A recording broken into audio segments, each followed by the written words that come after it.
नमस्कार.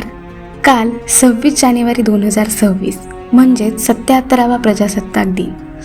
प्रजासत्ताक दिनानिमित्त एक खूप अभिमानाचा क्षण अनुभवायला मिळाला.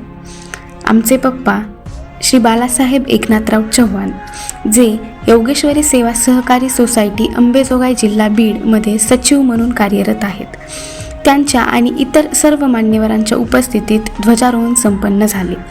1962 पासून जनसेवेसाठी उभ्या असलेल्या या संस्थेत पप्पांनी दिलेले योगदान मोलाचे आहे. त्यांच्या कामाप्रती असलेली निष्ठा आणि देशप्रेम आज या फडकणाऱ्या तिरंग्यासारखेच तेजस्वी वाटत आहे.